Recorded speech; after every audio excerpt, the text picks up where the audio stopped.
Good morning. Good morning, everyone. So thank you so much, everyone, for joining.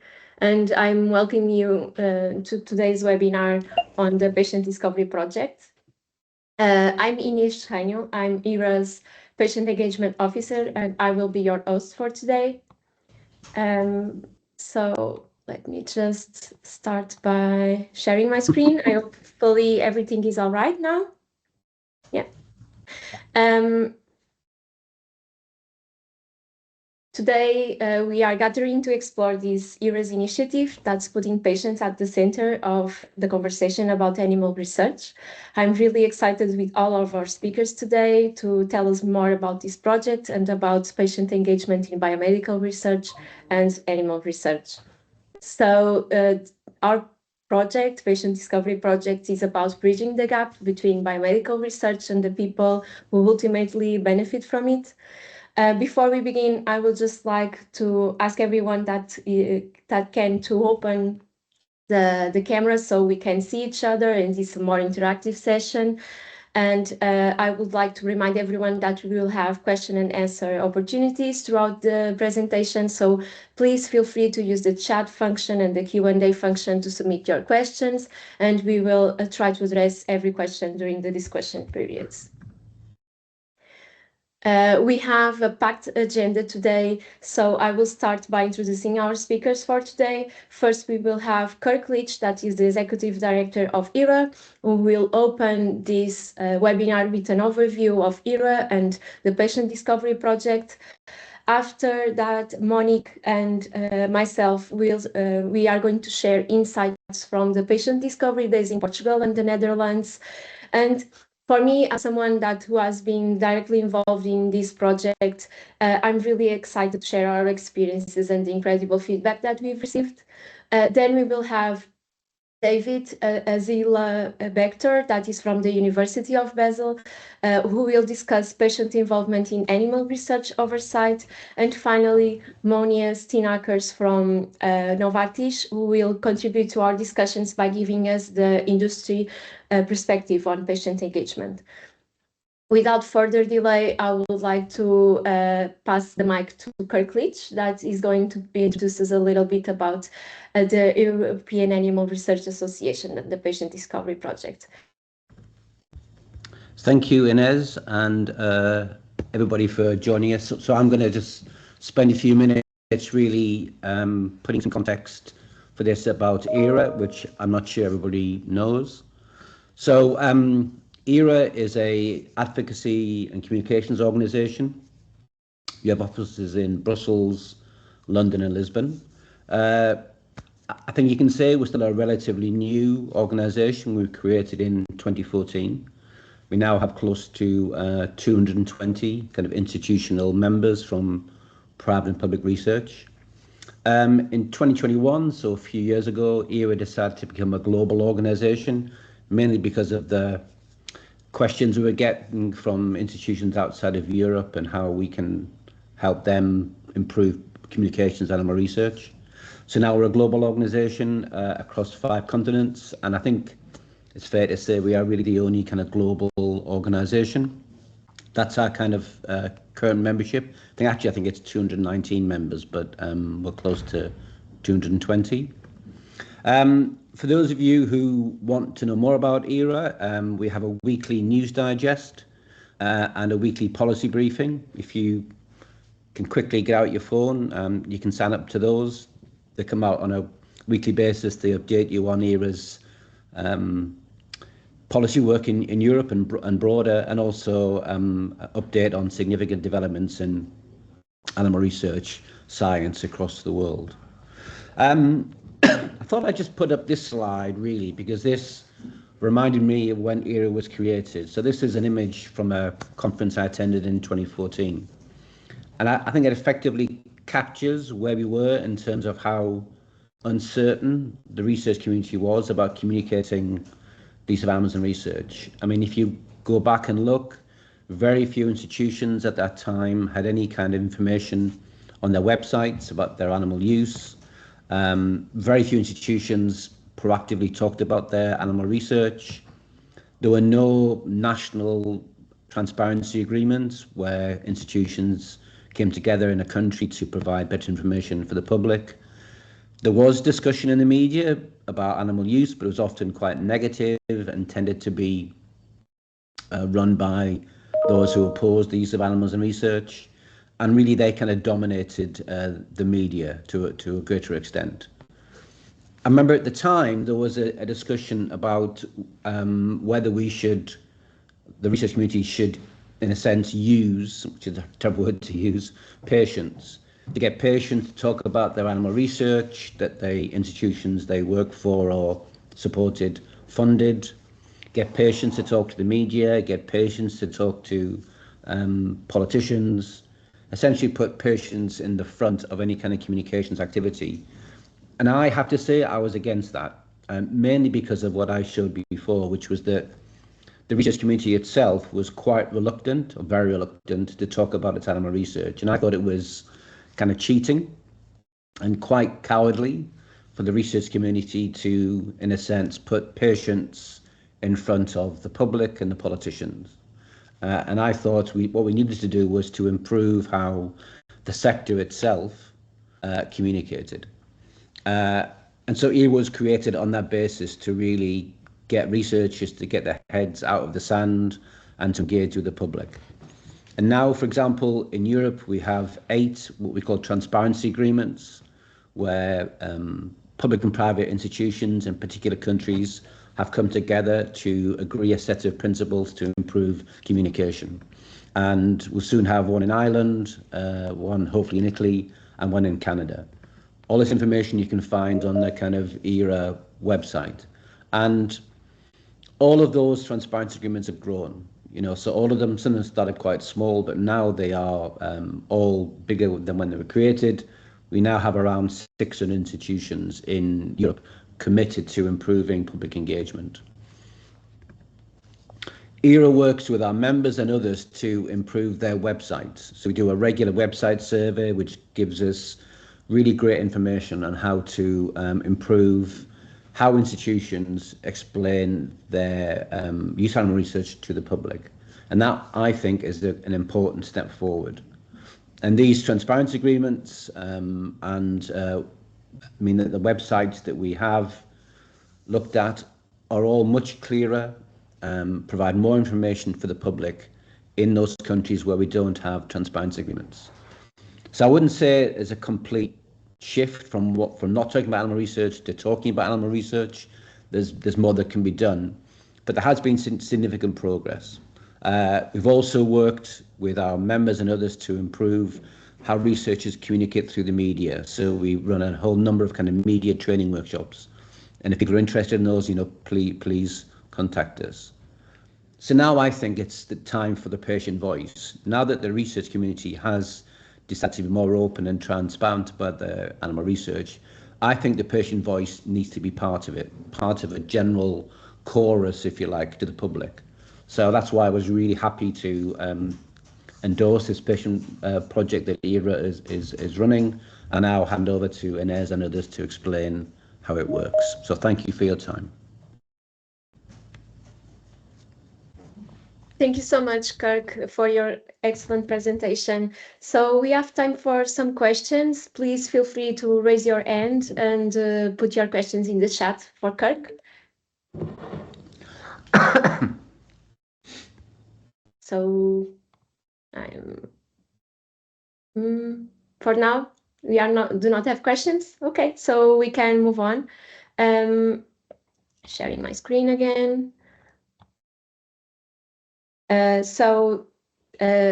have now getting to the stage that we can dive deeper into this project and about how this project was implemented by the European Animal Research Association. So along with my colleague Monique Havermans, we will share the experience of the events that were already held in Portugal and in the Netherlands. So when we talk about animal research communication, we often focused on the general public, policymakers, or the scientific community, but there's one group that we have historically overlooked. that is a group that should be at the very heart of these conversations, which is people with lived experience of the conditions that animal research and biomedical research aims to address. These are, in fact, the direct beneficiaries of scientific research that uses animals.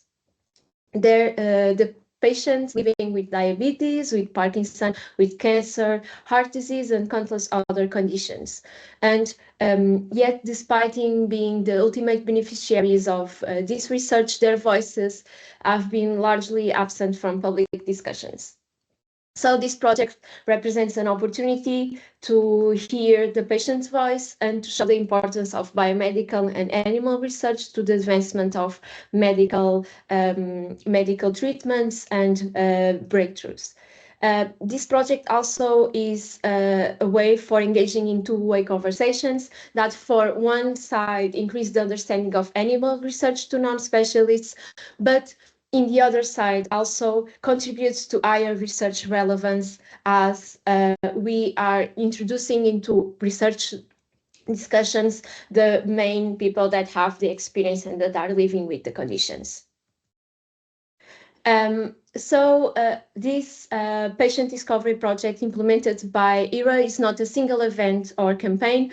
This is really a multi-phase approach that is designed to create lasting change in how we engage with patients about animal research.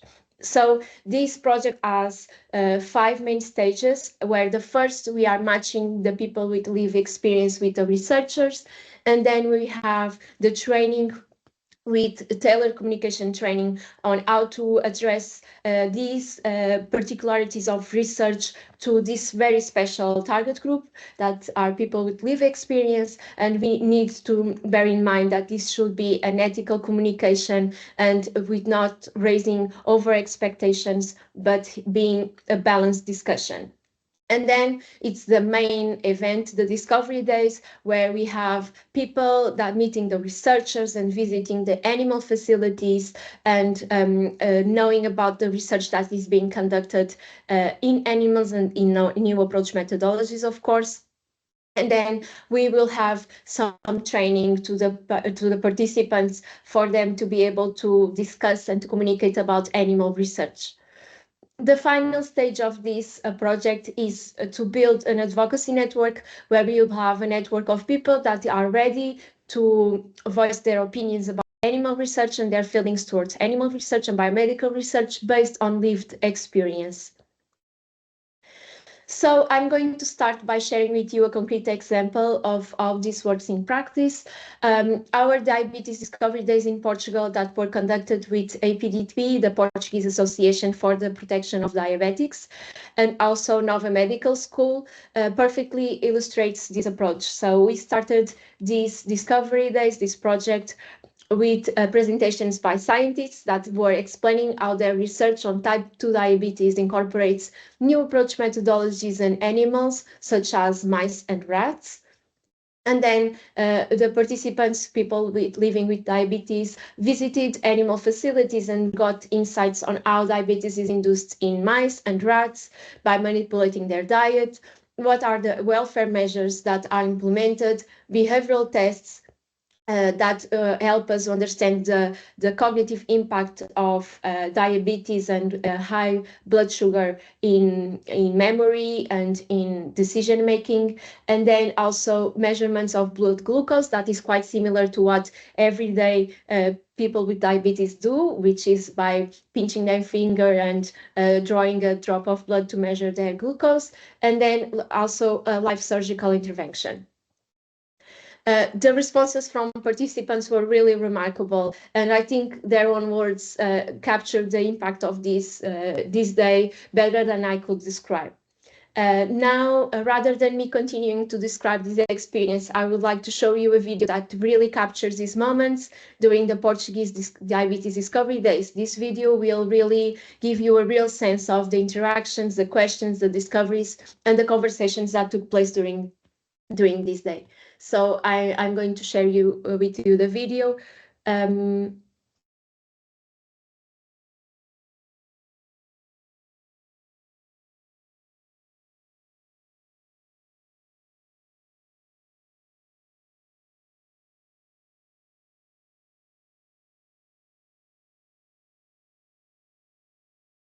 Inês, no sound. Não há som? No. No sound. Okay, let me stop.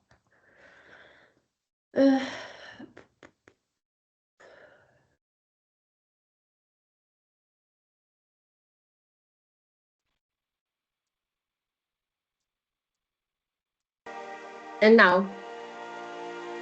Yeah. Thank you.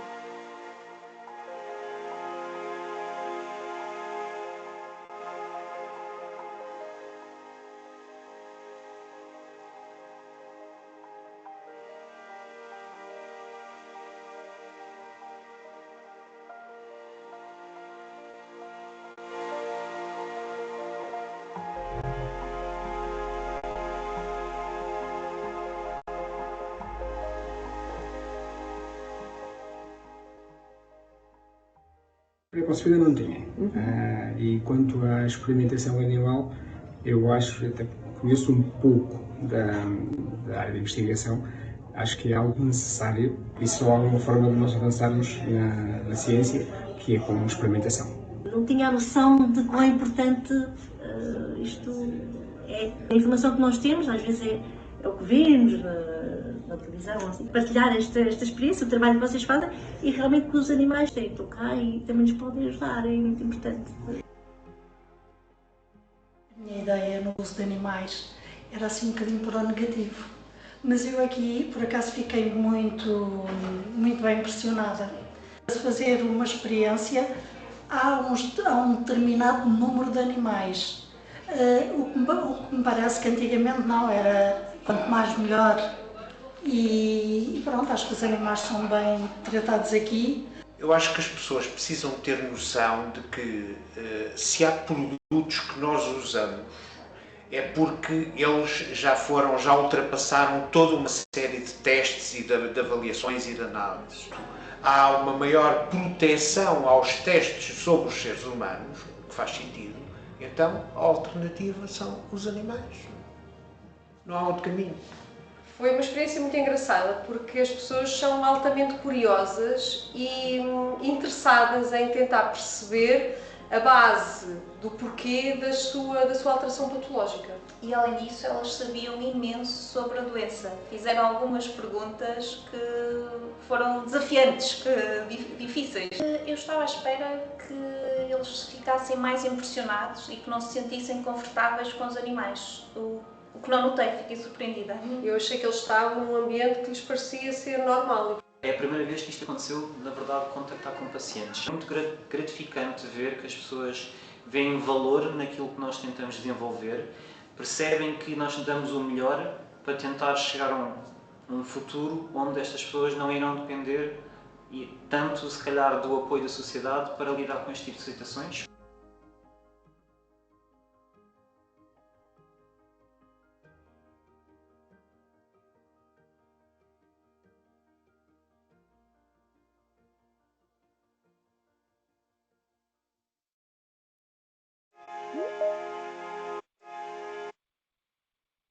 So now I will let Monique tell us about the Netherlands Discovery Day. So Monique, the floor is yours.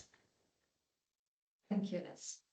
Yes, so I would like to take 5 minutes or so to walk you through what we did in the Netherlands. So that was the first time ever that we organized such an event. So it was a bit of a learning process, but we teamed up with Radboud in Nijmegen and with the BPRC in Rijswijk, who are both already experienced in organizing lab tours. And also a lucky coincidence that helped us was that Radboud Uni and UMC with Professor Bloom were organizing a Parkinson's Week in Nijmegen, full of activities around Parkinson's research. And we could collaborate with the organizers of this week and with the Dutch Parkinson's Association to organize our event in the same week. So it was very helpful for us. So our event included activities on 2 consecutive days. So the first day, here you see a picture of the first day where participants attended a lecture series on Parkinson's research. And what we tried to accomplish with this lecture series was really to give participants a very complete overview of all Parkinson's research, so well beyond just the animal research part, to show them not only the role of animal research itself, but also how it is one of the crucial components in a much bigger system. So 7 researchers talked about 7 different types of research, from very molecular and cellular to all the way to epidemiology. And this provided the basis for the next day. So if you go to the next slide. So the next day, we received about 15 participants, I think, at Radboud University. We first did a short mingle with coffee and tea, after which we went from lab to lab. So first we visited Marijn's lab, who we will see later in the panel discussion. So that visit was more focused on cell culture systems. Then we saw a lab in the hospital where human samples were analyzed. And finally, we saw the animal facility where we saw the mice, the room they were housed. We saw how the mice are handled by the caretakers. And we saw the equipment such as MRI scanners and CT scanners. And in between of these lab visits, we also made sure that there was time for mingling and for free interactions over lunch and over coffee. But animal research is actually more than just mouse research, and we started talking about this as well during the visits at Radboud. And for Parkinson's in particular, primates also play a role, and that's why we thought it would be interesting to show that part of as well. So if you can go to the next slide. There you will see that we 1 year later organized, or BPRC organized a tour with a very similar concept at their facility. So first lectures by researchers, followed by a tour around the facilities. And feedback that we got from participants, though some of them had their reservations, especially for the primate facility actually, they experienced this as a very positive experience, very similar to what you just saw in the Portuguese video, and that they learned a lot and got a much better view of how animal research is organized in practice. Next slide, please. Because animal research and primate research in particular is under a lot of pressure. And as we just also mentioned already, we think that the patient community is one of the stakeholder groups that should have a say in this debate, and that is often not happening yet. So this is also why after the Radboud event, we organized a small communication workshop for those participants that were interested in that, where they could learn a bit more about the political debate and the trends around animal research. And all in all, yeah, we hope that these events will make them more informed of this part of research. Very often they're already very informed about research in general, and this is a piece of the puzzle that's often missing. So giving patient representatives this part of the puzzle as well, we hope that they will take it with them back to their daily work in this topic. So that's what I had to say about what we did in the Netherlands. Many thanks, Monique. Yeah, sorry.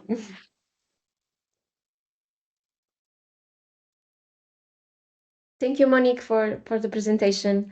Now we are going to explore these Discovery Days in more detail, and we will start with our panel discussion on the Parkinson Discovery Days held in the Netherlands.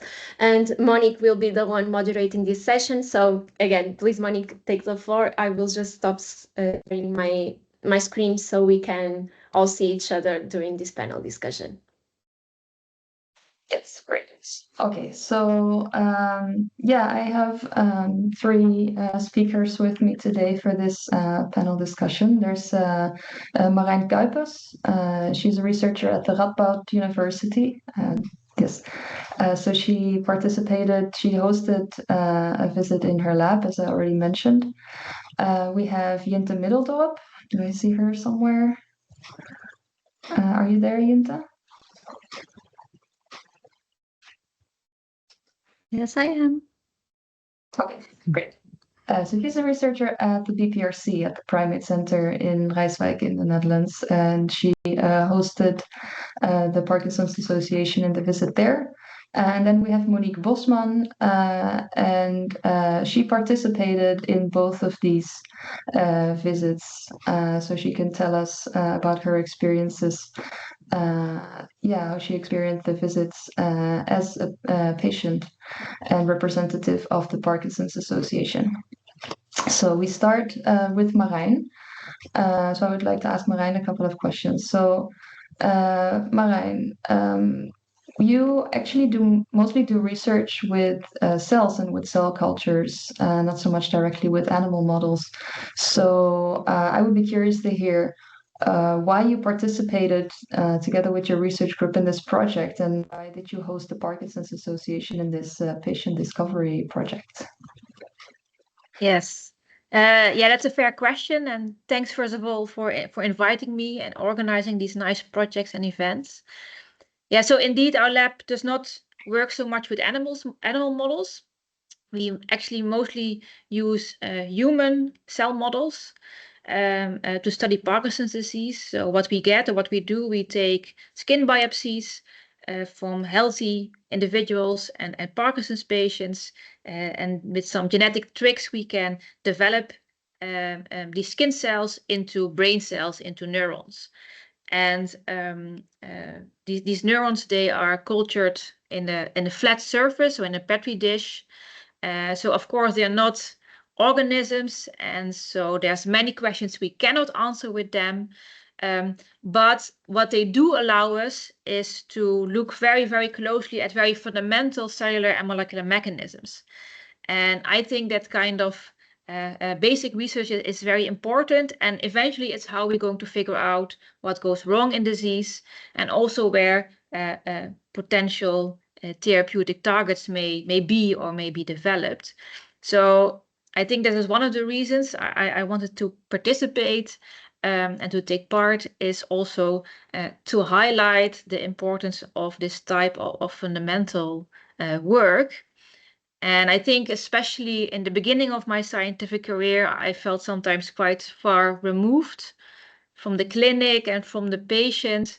And I think the more I think about it, the more I think that that's not a good way to think about it, because we're not really that far away. We're working on the foundation of any future therapy. So I hoped by this interaction and getting these participants in the lab to also close this bridge a little bit, and connect with the patients and to explain what we are doing. And also the other way around, to hear their perspectives. So not only to remind us what are the challenges of the disease, which kind of motivate us, because that's where we do it for. But also maybe what is their thought on what kind of research questions are important and matter most for them. So I think those are the two main reasons I wanted to participate. Great, yeah. So how did you experience the day? What did you take home after these visits? Yes, so I have to say also first of all here to thank the people of my lab. So postdocs and PhDs, they really presented their research and showed the participants around. And what I noticed a lot is how much more energy there was in the lab after this day. So I think everybody, the whole lab was more motivated, because we don't often get this link between our daily experiments and lab work and in the end the people that we hope to help. So that was very interesting for us and very important. And actually what also came out of the movie a little bit is that we kind of were very struck by how scientifically engaged the participants were. So we got really deep and interesting questions.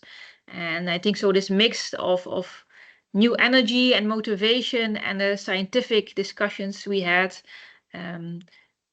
made it very interesting, and also made me think that we should do it more often. Great to hear. That's very nice to hear, because I do also hear a bit more criticism sometimes towards fundamental research. It's just about curiosity of researchers, but I think this event again confirms that that is not the case at all. So that's great to hear, and it's great that also, you as fundamental researcher really find these connections with clinicians so energizing. So yeah, thank you for that. I would like to ask Jinte some questions about the visit at the primate center. So, I mean, taking into account primate research is a particularly sensitive topic. So we're pretty sure that people will come to this event with reservations or maybe certain expectations. So I'm curious to know from you, Jinte, how do you prepare for this event? How do you anticipate this? Yeah, thanks again for the invitation and also for helping us arrange this Patient Discovery Day. It's very meaningful. So I really understand this reservation, and also when I started as a researcher at BPRC, I also had the same reservation and still have it in some extent. So I think being open and transparent about what we do really helps, and go in with that mindset into a day like this. But yeah, to prepare for such an event, you have to take it into account. You can understand that Primate Center has quite good security also, so we have to get all the information for people, explain that you can just walk in, but you have to enter a gate, etc. And then think about a program that is covering all aspects of the research that we do, because also at the Primate Center we also do work with in vitro cultures, and we go all the way from in vitro to in vivo, and the work that we do with the best care of animals, and I also want to convince people of that, and I think that's what we did. And also that we try to make the best use of every animal, like in research. Of course, it's never nice to hear that an animal needs to go into an experiment and needs to die for an experiment, but making sure that what's the cause and why we do it, and that there's no other way of answering these questions, and that's the only reason when we use these animals. And also how we then make use of the tissues from the animals, the extent of research that we can do with only one or a very few animals, to explain that carefully. And I think we made an interesting program from colleagues showing the in vitro work, how the in vitro work can learn from the in vivo work, and vice versa. But we also had an animal trainer actually showing how the animals are trained to be more helpful in an experiment, and it's also for their own welfare, that they are trained already previously. And we actually did a clicker training with the participants, which was also a fun experience. Great, yes. So that was the full experience there, and exactly again from in vitro all the way to the in vivo experiments. So how did you and your colleagues experience this day? What feedback did you get from the participants, and what did you take home at the end of the day?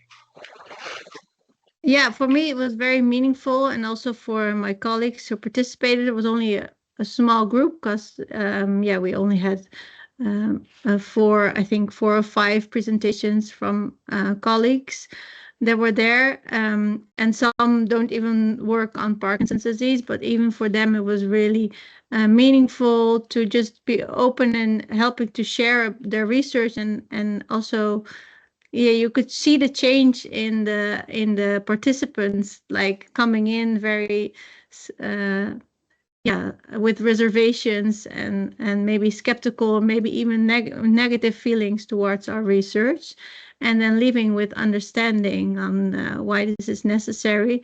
And that was really meaningful to us also. And for me in general, I've always done my research in order to help, in the end, help patients. And I know there's always many steps from our discoveries to therapies, for example, but this is what motivates me, and then also be able to share that with the patients and their caretakers, and also to hear about their questions and the problems they experience, and maybe also that we could take into consideration for our future research, like what are the major issues that they experience, that can we take that along in our research. That's also very meaningful. Yeah, so like a win-win situation. This definitely goes two ways. This is also feedback we get from other events where researchers show whether it's patients or other groups around that, yeah, they also get more confidence back, and they get this confirmation that yes, the work I do is supported by the community. Yeah, that's great to hear. And if I can add, so from this event, so now it was mostly us researchers presenting towards the patients, but actually after this, one of the participants, who's a Parkinson patient, also came to our institute to talk about the perspective from a patient, and we had like a meeting with many more colleagues and also discussions back and forth, which was really also very meaningful. So that came from this patient discovery day. Great to hear. Yes. All right. Then now I would like to ask Monique, who participated in both of these events, what her experiences were from the other side, let's say. So, yeah, how did you experience these days? Did you have certain expectations when you came in? Were you surprised by anything? What kind of is the memories that you have left behind after these events? Yeah, hello everybody. I have Parkinson's disease since almost 8 years now, and I was involved with research a lot already, but it was not at the facility itself.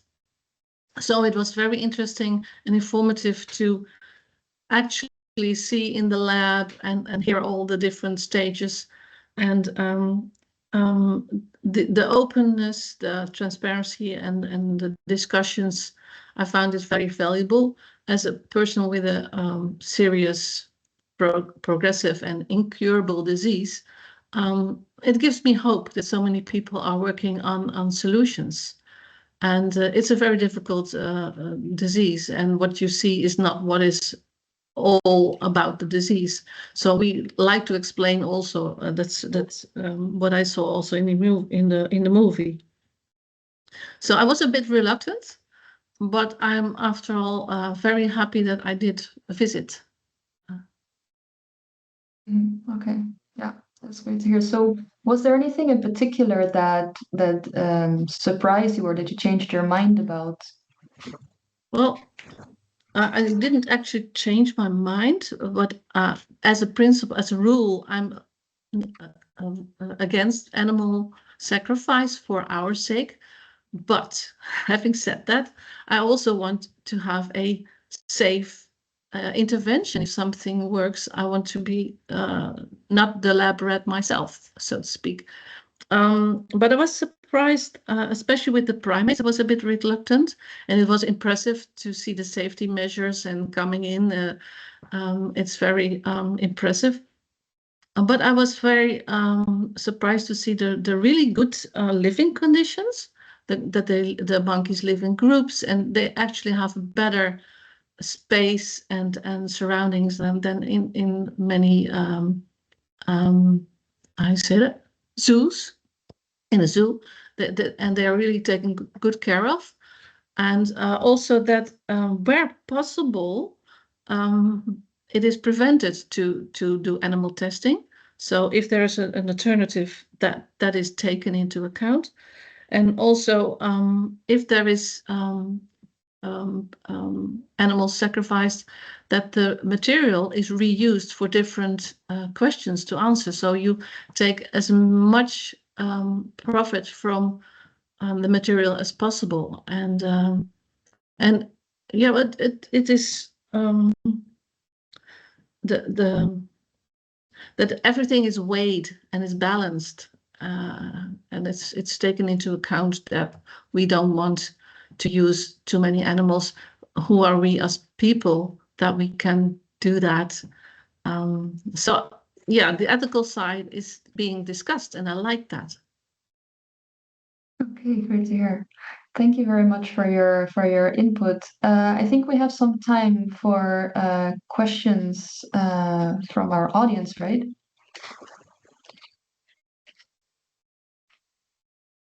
Yes, please raise your hand if you want to speak, if you want to pose a question via video, or just put it in the chat, please.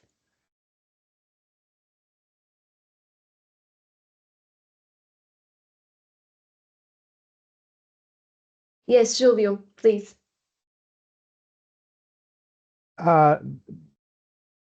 This is basically a general question. This, let's call it program, is focused in terms of regarding Portugal diabetes, regarding Netherlands,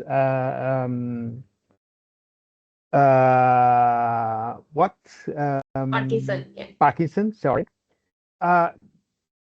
Is there an objective to broaden this program or other means of communication to other areas of research? Of course. That's my question.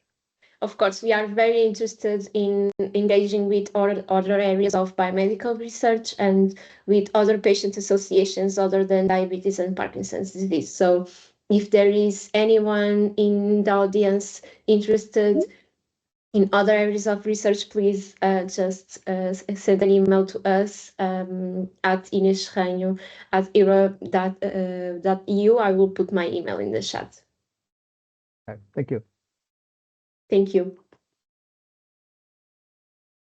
Do we have more questions?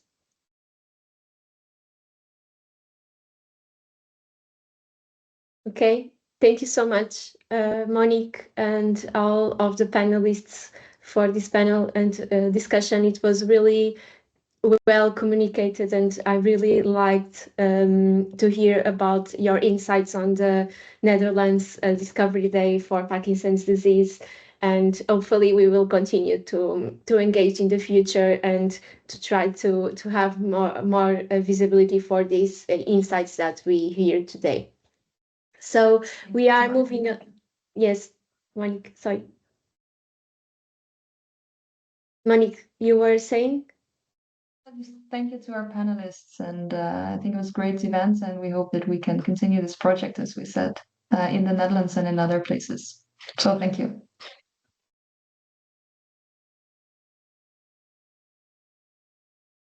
So now we are moving on to the Portuguese Discovery Day panel discussion. We will have Nuno Miguel Gonçalves, which is the EARA Deputy Director, as a panel moderator. So I will pass the mic to Nuno, which will moderate this panel. Thank you so much. Thank you, Inês. I would like first to acknowledge, maybe you can unshare right now so we can see all of us.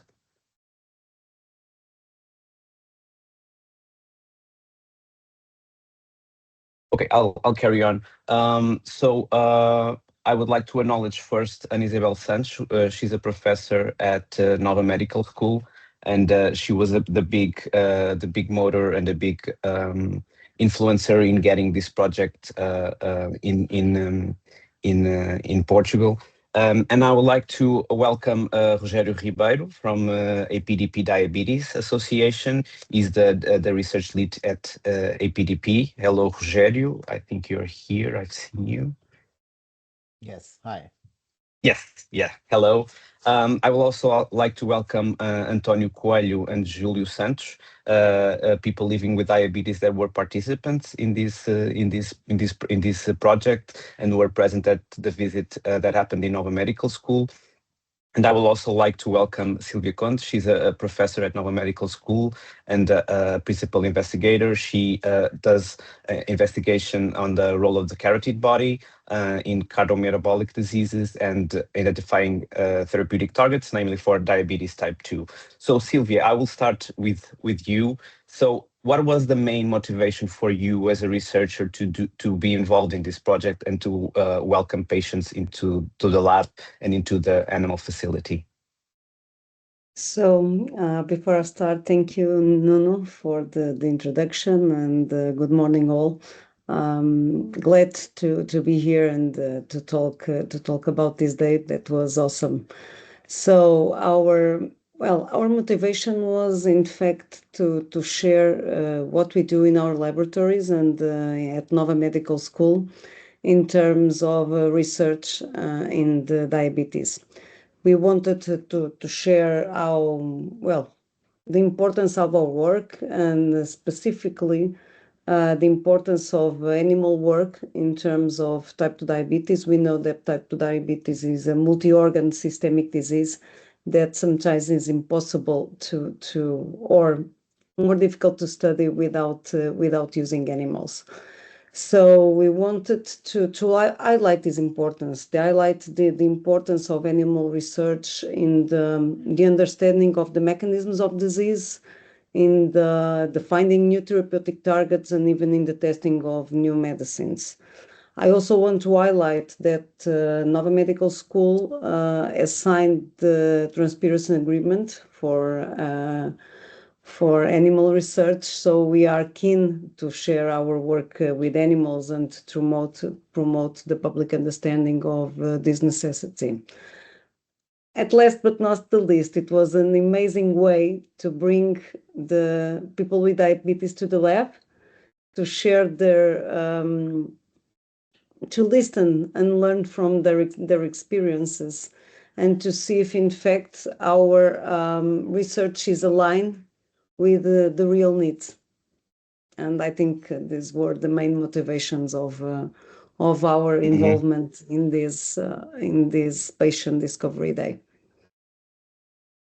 Yeah, because researchers sometimes don't have this kind of contact with patients, especially researchers involved in basic research, so not directly applied or not directly being translated into a therapy or a medication immediately. So how important do you think it was, especially for junior researchers, to actually meet a patient and have their input on what they do? So do you think having their input kind of changed the way that they kind of look at their research and could improve their research, even for searching for new data, getting new data from the animals, for instance, to make sure that they are looking at a symptom or something that the patients are in need of? I think it was quite rewarded, because they saw that, and even myself, I was quite impressed with the enthusiasm and the curiosity of the persons that were in the lab that day. And in fact, we had, and Julio is here, we had great talks about the research that we were doing, and much more deep than we were expecting, because they have a knowledge that goes much. Well, I never thought that they had so impressive knowledge of the disease. So it was quite impressive, rewarded, and amazing. They do not care only about the outcomes. They also want to understand all the process, and that was, I think, even for myself, and not only the juniors that were involved, it was quite impressive, and we all got a lot of motivation from that day. Yeah, and speaking about animal research specifically, were you a bit adamant to show them, because you were the one that showed like a more severe procedure that showed a mouse, a rat under anesthesia? Were you adamant to show a more severe procedure to patients? What was their response to that? How do they handle it? Did they make many questions? How was it? Yes, well, just to contextualize, we have showed a surgical approach in where we had an anesthetized animal. We had exposed several veins and arteries and organs to measure insulin resistance, which is a key pathological feature of type 2 diabetes. We were recording also blood pressure.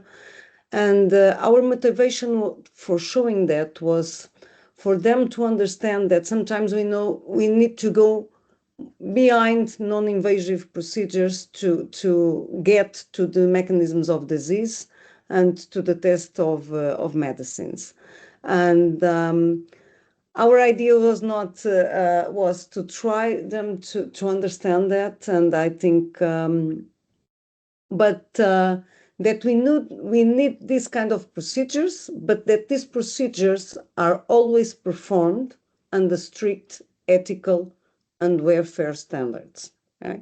So we know that a lot of people are familiar with the reduction and replacement concepts, but refinement not so much. And it's a key concept that we need to have on animal research. And so what we aim to pass them was this idea that we can do surgical procedures, but we are doing this also by under ethical and welfare standards and minimizing the suffering and the discomfort of the animals. I think they were quite receptive to this, and they completely understand the need of this kind of approach. So I think it was well received. Of course, we had several questions, but at the end, I think they completely understand the importance of this kind of approaches. Was there a question that stood out to you? Can you repeat, Nuno? Was there a question that stood out to you that you weren't expecting about the procedure, about the animal welfare? No, not about the procedures and welfare. In fact, I think they were quite comprehensive and they understand quite well the importance of that. I think the questions went behind of that, went to concepts about new drugs and what kind of things that we could do that could move faster the research. Mm-hmm. Okay. Thank you, Sylvia. So, Rogério, I will go to you next. What made APDP, as a diabetes patient association, feel like it was important to bring the patients to the labs and to especially see the animal research that goes on to make diabetes research advance? Well, first of all, thank you for the invitation, for being here, and to also show a little bit of our experience in this project. The main motivator, besides the proposal from your side, was that it fits very well into what we try to do on a daily basis. So, besides doing advocacy for people with diabetes, also having healthcare services, we try to do activities in health literacy and in reaching out to people with diabetes with a lot of credible information, which includes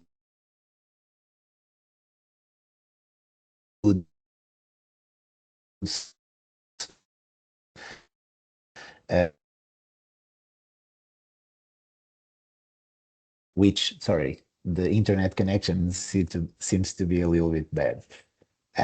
I was saying that which is the best way to support education and, like Sylvia was saying, not only what is available in the market, but also what is being developed by researchers and by pharma companies. Mm-hmm. Sylvia mentioned how knowledgeable the participants were regarding their condition and regarding the research that is behind their condition. Do you have does APDP have a role in that? How do you disseminate this kind of knowledge to in your association?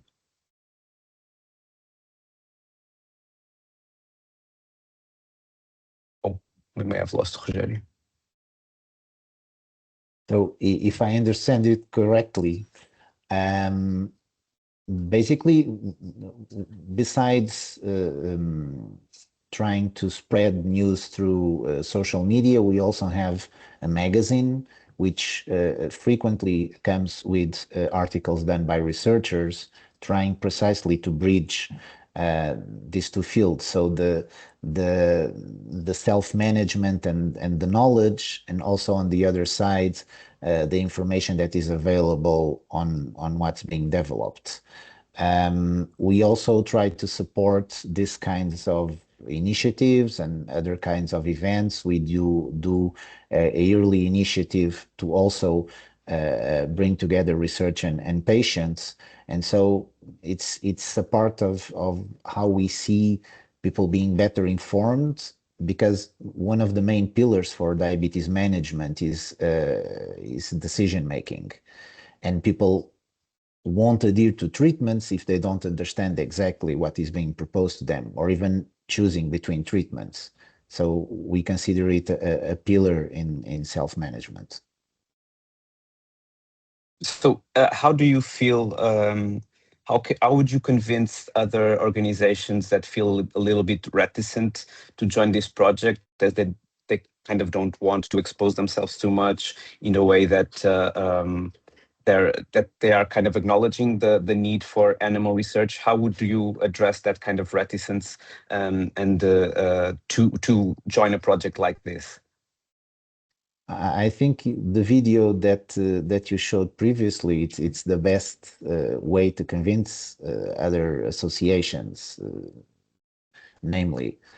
I think it's giving the voice to people with the disease, and people that in a daily basis manage the disease and want to be better informed and more informed about the treatments. So I think it's, as was highlighted by several of the speakers, curiosity, it's really one of the features that come out of this kind of initiatives. Thank you, Rogério. That is the perfect segue to the participants, because often we look at these kind of small outreach activities as having a small reach, but actually people are great disseminators. If you hear from another person that they saw animal research going in this facility and how it was done, I think that's the best disseminator of all. So I'm going to Antonio now. So what was your experience previously with animal research? What doubts did you have about it, and your views on it before the visit? Hi, good morning, everybody, and thank you for the opportunity. My experience with animal experiments is mostly I am my professional background on medical devices area and pharma industry, so I was aware of animal experiments in a lot of different ways. So I was expecting to see animal experiments, but I really wasn't aware of the care and the conditions they are kept in the lab. So usually when you think about universities, you think in a burden, difficult control of the expenses, the costs they have, and you see the animals there are well kept, well maintained in terms of hygiene, in terms of comfort, in terms of temperature, in terms of avoiding stress. So I am very happy with everything we saw on that particular visit.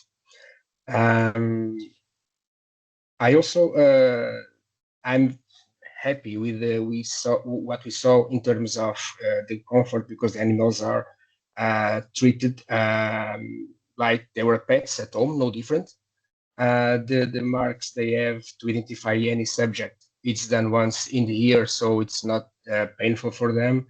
The way the blood samples are collected to do the monitoring by the tail, it's with a small drop. It's really not painful for them. We could see it.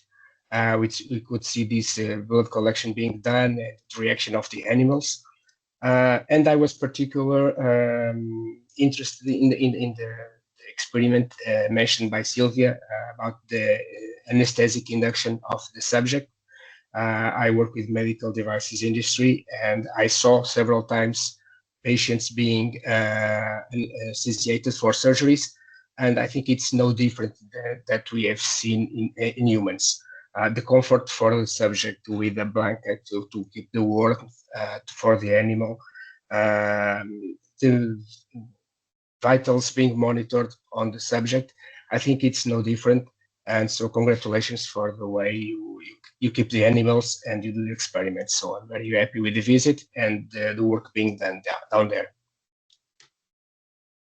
Yeah, and just for everyone to know, usually people think that animal research only involves these kinds of procedures. Actually, these kinds of procedures are the minority of all animal research. So they're like around 10% or something like that of all procedures that are done in animals, and most times they are below the threshold of pain. So there's a lot of misconceptions about how animal research actually looks like. And so I will now ask Julio, what were your views about animal research previously, and what were your main doubts going into this visit and visiting the rodent facility? Your mic is off. Okay. Good morning, all. I had absolutely no idea or no preconception of what I was about to find. I'm a curious person by nature. It's a requirement for my activity. And so basically, I was very pleased with the invitation that APDP made out to me.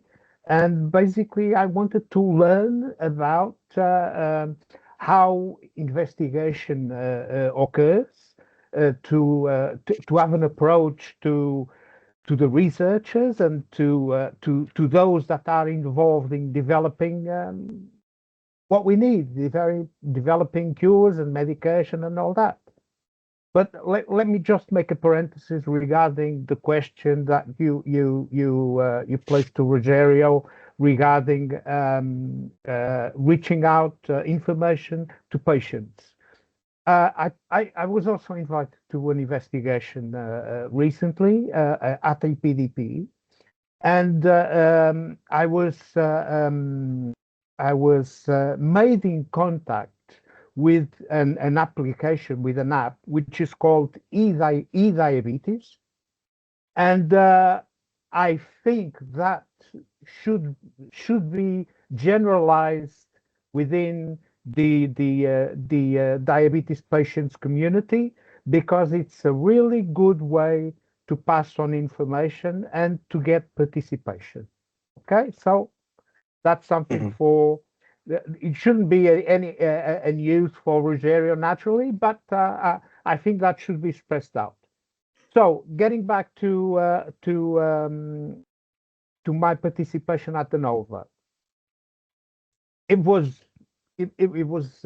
really great. I learned a lot about not just how species are, in this case, how mice are used, but also their capabilities. What sort of animal, what sort of reactions, what sort of way that they have managed to develop in order to survive.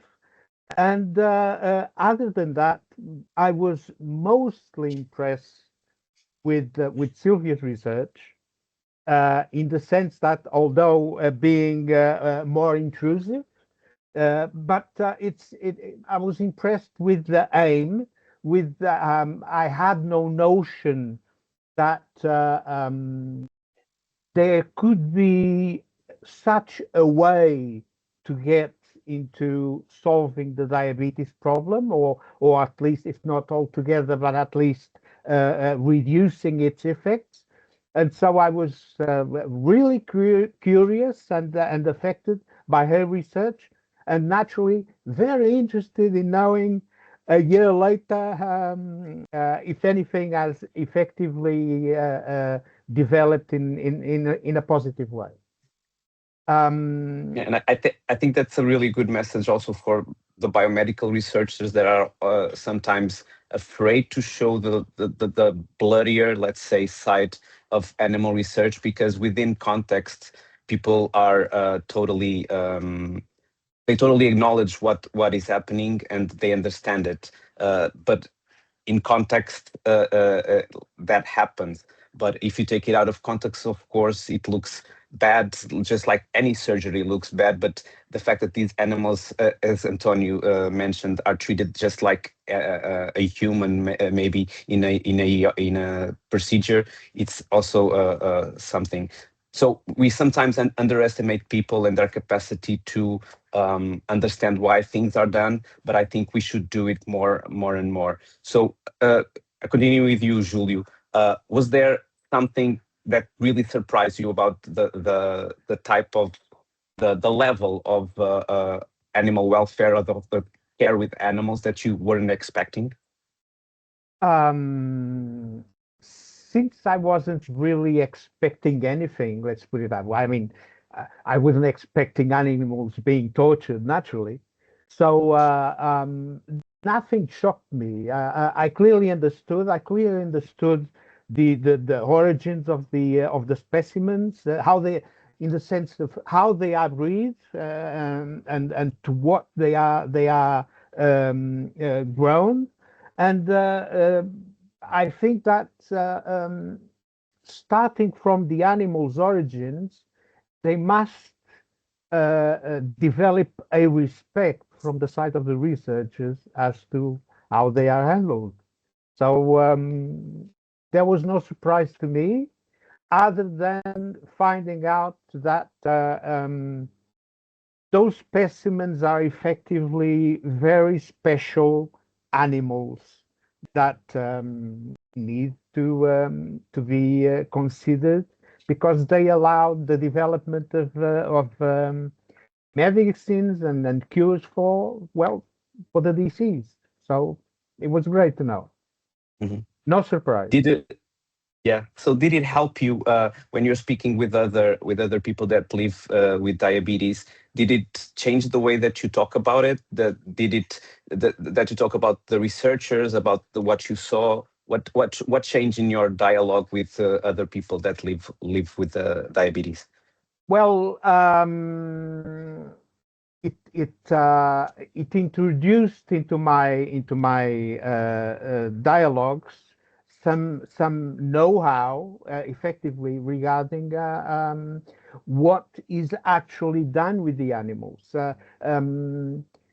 Usually, we don't think that these research animals, they are breathed, they are cultured for this for what they need to do. Usually we think that somebody is breeding mice somewhere and throws them into or sells them into these organizations that do development, but it's not that case. That was surprising to me, and I think it's not the sort of thing that anybody thinks of regarding the animal. Thank you, Julio. What about you, Antonio? Besides what you already mentioned about like the warm blanket for the mouse, for the rat during the procedure, did anything else really surprise you about the care with animals and the welfare and the researchers and the technicians? Well, regarding the animals, I think everything was on good condition and is perfect for the animals' well-being. I think the most important thing now is coming to the humans, for us as the patients, because all the regulatory compliance that is implemented in this research and investigation. It gives us the confidence that everything was correctly done. So when some medicines, some molecules, some new treatment is coming to the human trials, we can be sure that everything was done to avoid damage to the humans. And so, in my opinion, animal experiment has to be done this way, unfortunately, because we have no other options. And we as a patient will benefit from this investigation. Of course, there are two main messages, one for researchers and investigators, which serves also for us as a patients. This investigation is looking for some sort of solution, not only for the cure. Sometimes it's very important for us to find some new treatments, some new molecules that reduce the amount of medicines that we take. For instance, in my case, I have 4 different medicines for diabetes. I am a long-time diabetes patient. I'm taking 4 different medicines. In the future, if 1 or 2 different medicines are enough and to replace these 4, it will be very beneficial in terms of economy and in terms of side effects. So the investigation is not meant only to the cure, but also to reduce this kind of problems we have, that we are taking a lot of medicines. And the most important thing and final word, I would say, is transparency. This transparency, it was already mentioned here during this workshop, this webinar, sorry. Transparency is very important to balance the use of animal experiments with the expected outcomes for humans. And with all regulatory compliance we have in Europe, in the Western countries, we can be sure this transparency is kept, is maintained, and it's very, very important for us as end users of the results of your investigation. Thank you so much, Antonio. I think that's the perfect cherry on top to also convince other people living with conditions to be more open and be more aware of what the research about their condition is. I think we are a little bit over time, so we have time for one question. So if you raise your hand or just put your question in the chat.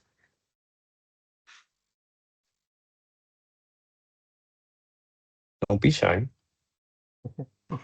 Yes, Gabriela.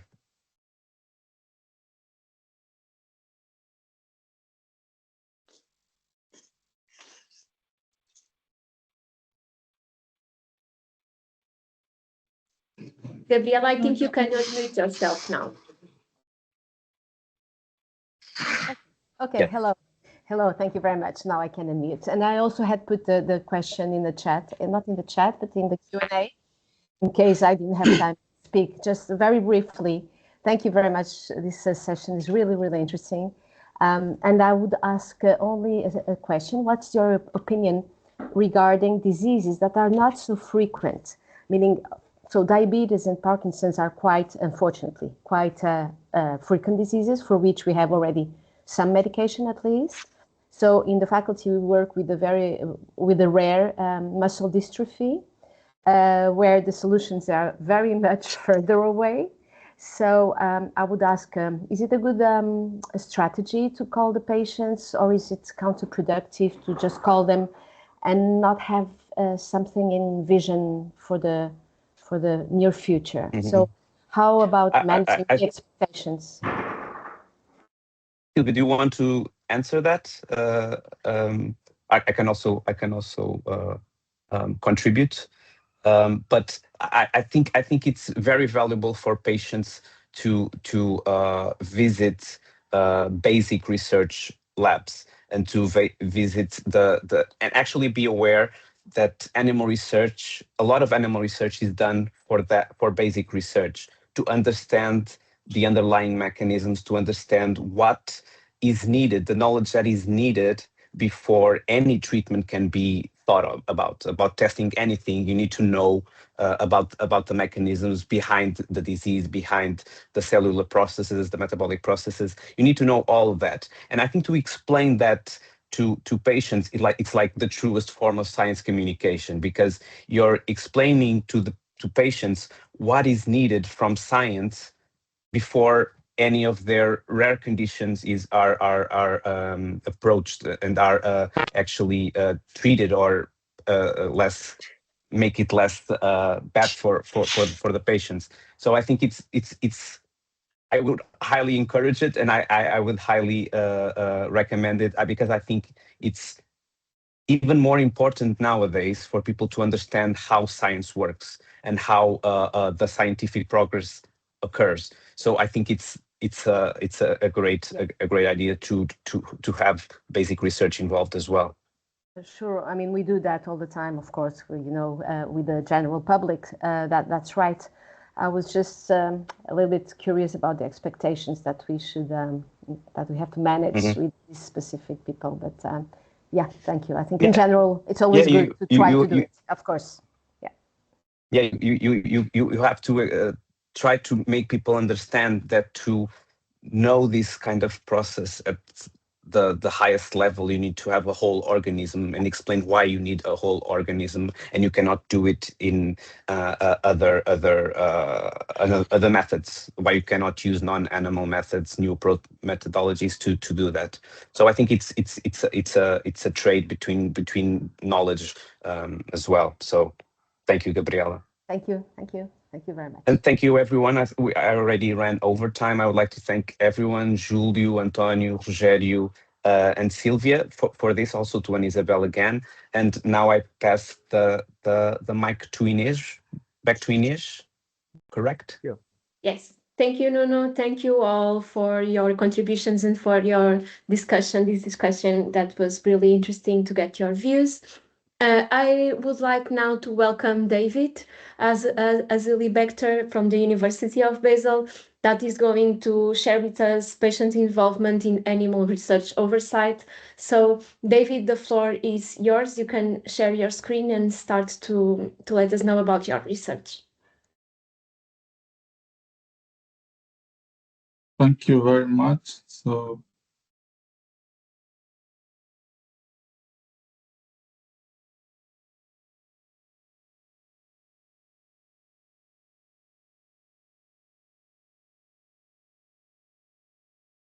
I hope my screen is visible. Can you hear me?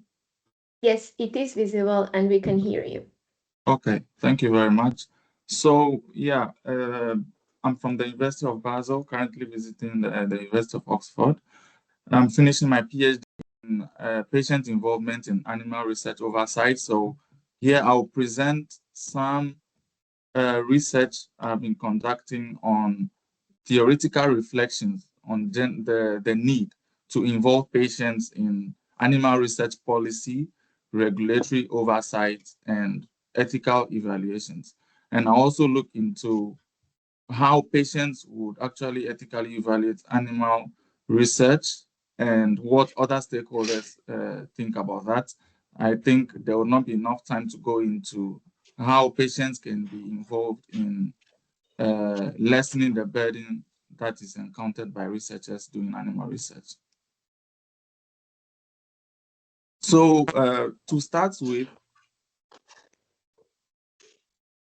we can all agree that there is a general agreement about the need for research.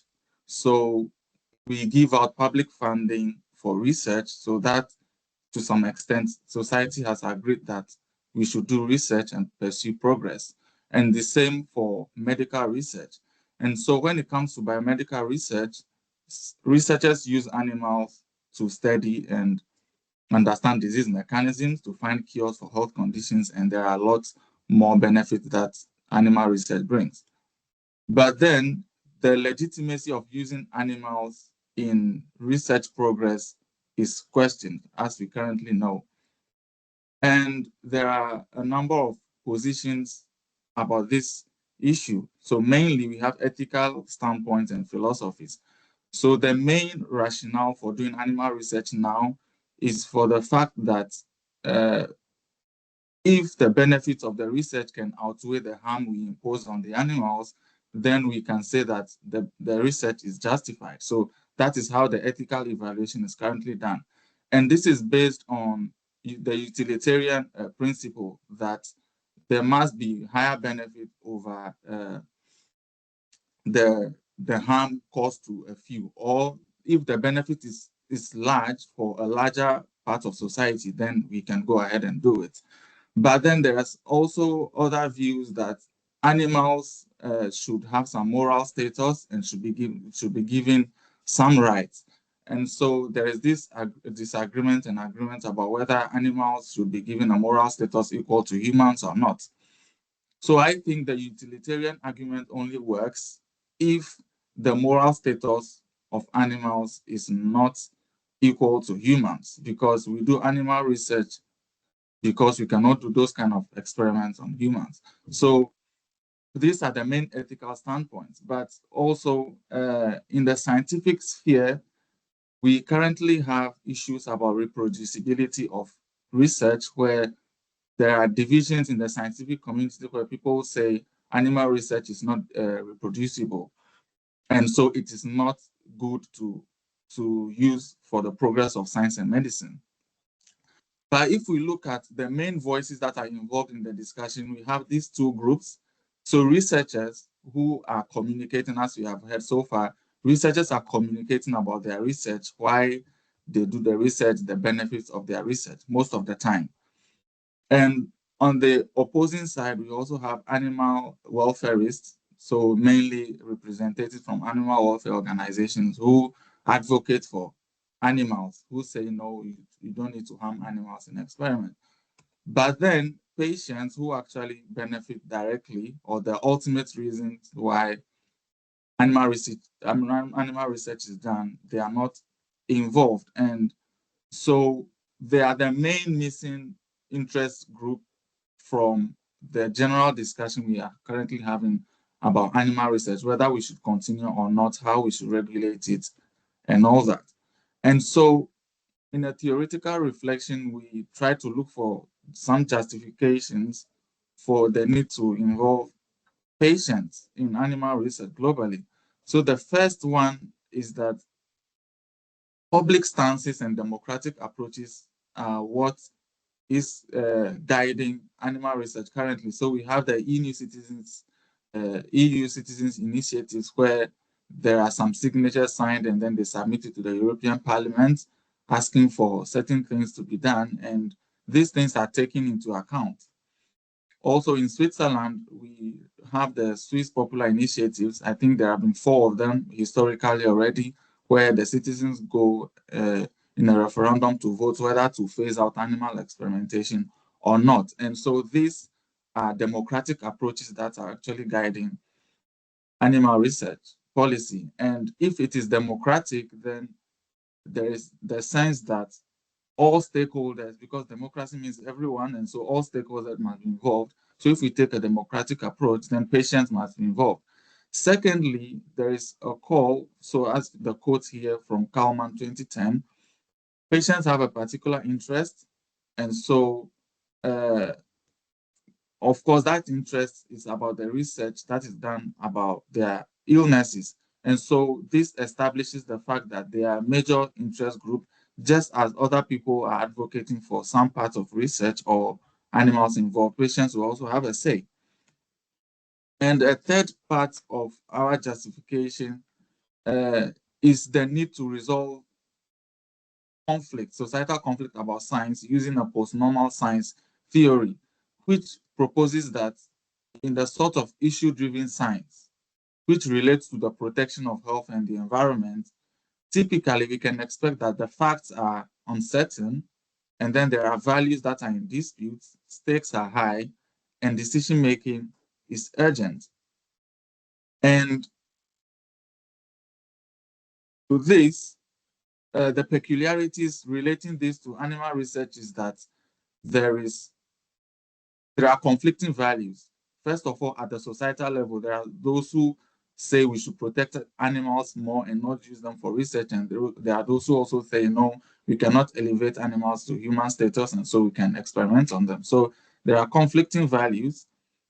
And then there's a political conflict here as well, because urgent decisions are demanded from the public, which of course, are taking time. And also at the scientific level, facts are in discord because the scientific community is also debating whether animal research helps or not.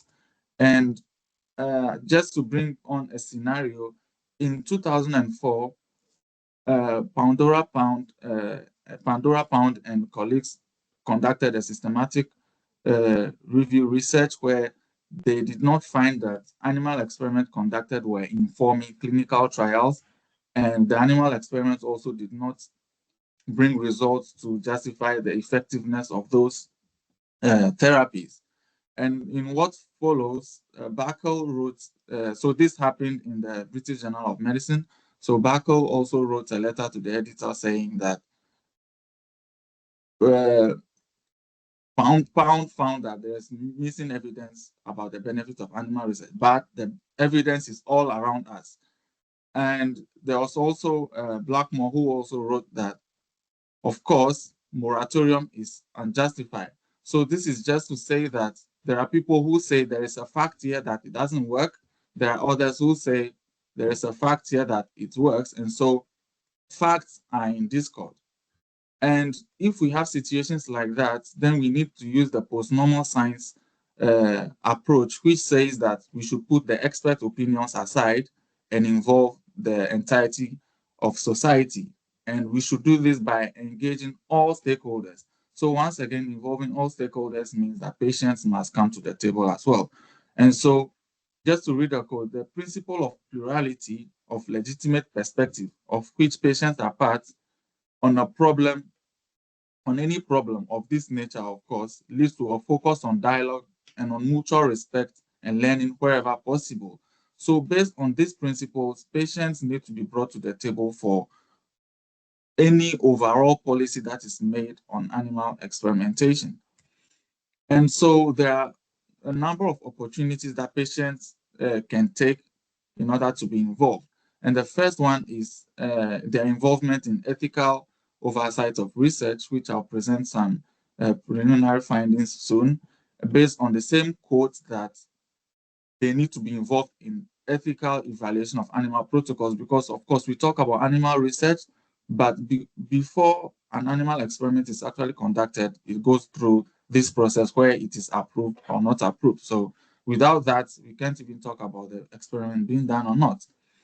There are also openness and transparency initiatives which we've presented here so far. And there are also ways they can be involved in policy making and how we can involve those who are actually affected by health conditions at project levels. Now, from these theoretical reflections, we conducted a survey. So in Switzerland, we involved at the left, so these are the health conditions we involve from patients in the survey. And so those are the percentages, and we asked them how important the subject of animal research was for them. And so as we can see, 2.4 found it not so important, but I think a very large number of participants found the subject quite important. And in what follows, we gave them 4 protocols. So these were real animal research protocols that we took from researchers currently conducting research in Switzerland. So one was on spinal cord injury, testing treatments for that. And one was a basic research that is trying to understand how birth defects, the mechanism of birth defects. There was one on refinement research. And for this one, the benefit is to improve the lives of laboratory animals used in experiments. So that benefit is for animals, not patients. So it was made like this with a mixture of different forms of experiments.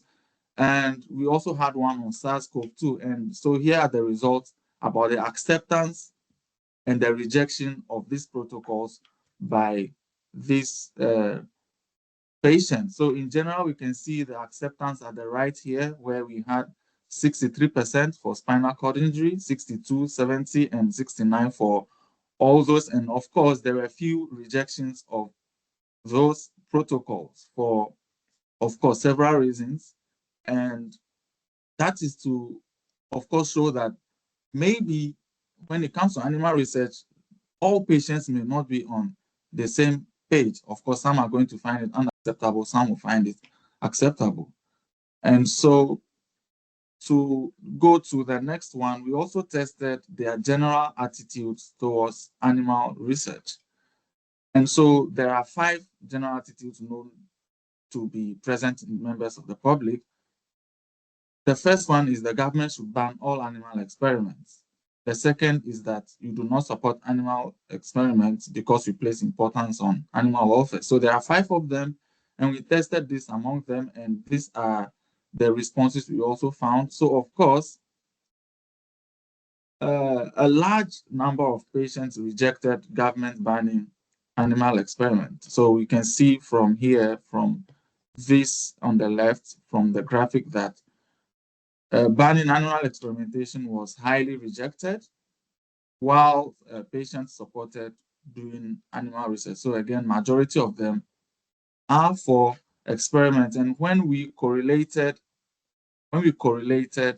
this attitude with the decisions they made, we saw that those who said ban animal experiments were those who were rejecting the protocols that we showed them. And so there was that part of the finding as well.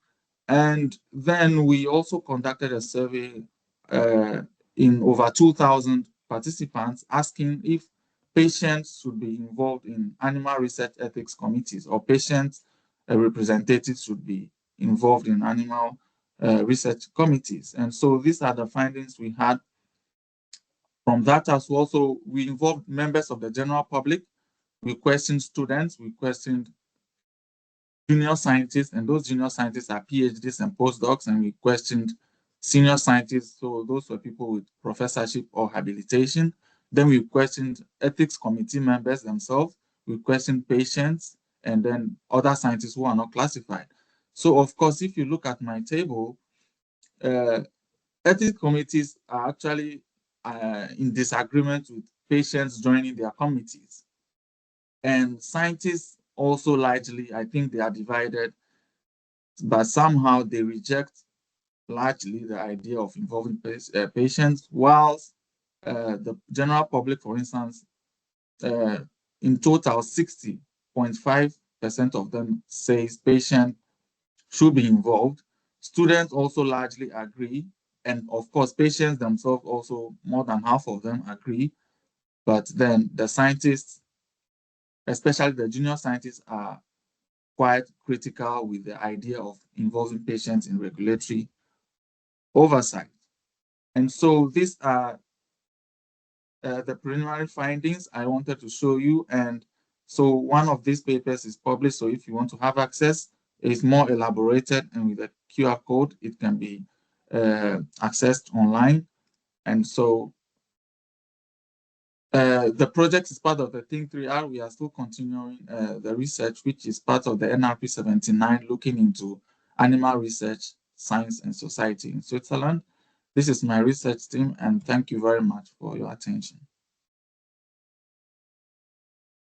Thank you so much, David, for this interesting presentation. So sorry, it's just that we are already 20 minutes over time.